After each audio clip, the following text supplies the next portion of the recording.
বৈষম্য বিরোধী ছাত্র আন্দোলনের সময় শোবিজের তারকারা দুভাগে ভাগ হয়ে যায়। এক ভাগ শিক্ষার্থীদের পাশে দাঁড়িয়েছিলেন শোবিজের অনেক শিল্পী। তারা শিক্ষার্থীদের সাথে প্রতিবাদ জানায়, এমনকি রাজপথেও নেমে আসে অনেকেই। অন্য ভাগ ছাত্রদের বিপরীতে দালালদের পক্ষে অবস্থান নেয়, কারণ আগে থেকেই তারা দালালদের পা চাটত। এরপরেই ছাত্রদের আন্দোলনের মুখে পদত্যাগ করে স্বৈরাচারী শেখ হাসিনা। তার পতনের পরই সে কাদেরকে ছাত্রদের বিরুদ্ধে দাঁড় করিয়েছিলেন সেসব বিষয় উঠে আসতে শুরু করে। ইতিমধ্যে সামাজিক যোগাযোগ মাধ্যমে ভাইরাল হওয়া কিছু স্ক্রিনশটে দেখা যায় সেখানে কিছু অচল শিল্পী ছাত্রদের ওপর পানি ঢালতে বলে।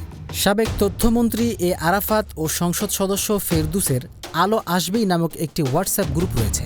সেই গ্রুপে রয়েছে অচল অভিনেত্রী শামীমা তুষ্টি, নায়ক রিয়াজ, সাজু খাদেম সহ অনেকেই ছিলেন। তবে প্রকাশিত স্ক্রিনশটে সক্রিয় ছিলেন অভিনেত্রী সুইটি, সুহানা সাবা, অরুণা বিশ্বাস সহ অনেকজন। সেই গ্রুপে অচল অভিনেত্রী অরুণা বিশ্বাস সোহানা সাবা তার মতামত দেন। তিনি বলেন, যেভাবেই হোক আন্দোলন থামাতেই হবে। অরুণা পরামর্শ দেন ছাত্রদের ওপর গরম পানি ফেলার। আল্লাহ সহ্য করবে না, যার হয় তুমি ফিরতে দাও কেন? আসলে এইসব শিল্পীদেরই অনেক বেশি গরম পানির দরকার। অরুণার এমন কাণ্ড দেখে অবাক হয়েছে নেটিজেনরা। মোস্তফা সরোয়ার ফারুকীর বিকল্প আমরাই বলে স্ট্যাটাস দেওয়ার কারণে তাকে অসভ্য বলে গালি দেয় সেই গ্রুপের অচল অভিনেত্রী ও পা চাটা লোকেরা। সবচেয়ে বড় রসিকতাটা করেছেন সম্ভবত আসনা হাবিব ভাবনা। এই গুণধর মহিলা ছাত্র আন্দোলনের আবু সাইদকে নিয়ে একটি ছবি এঁকে কান্নার অভিনয় করে এই গ্রুপে দিব্যি বসেছিলেন।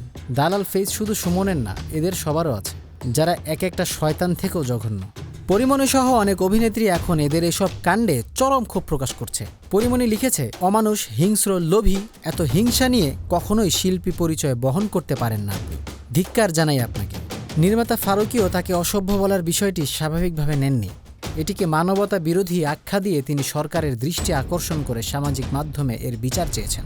স্বৈরাচারী হাসিনা টিকে গেলে নব্য রাজাকার হিসেবে আমরা ফেরদুস সহ এইসব অচল শিল্পীদের দেখতে পেতাম। এদেরকেও তাদের আপার কাছে পাঠিয়ে দেওয়া উচিত, কারণ অনেক দিন পা চাটতে পারছে না।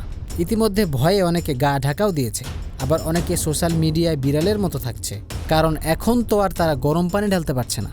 কিন্তু ভাই, যাদের এত বিকৃতি রুচি তারা শিল্পী হয় কি করে? এরা প্রত্যেকেই এক একটা ইবলিশ শয়তানের থেকেও জঘন্য।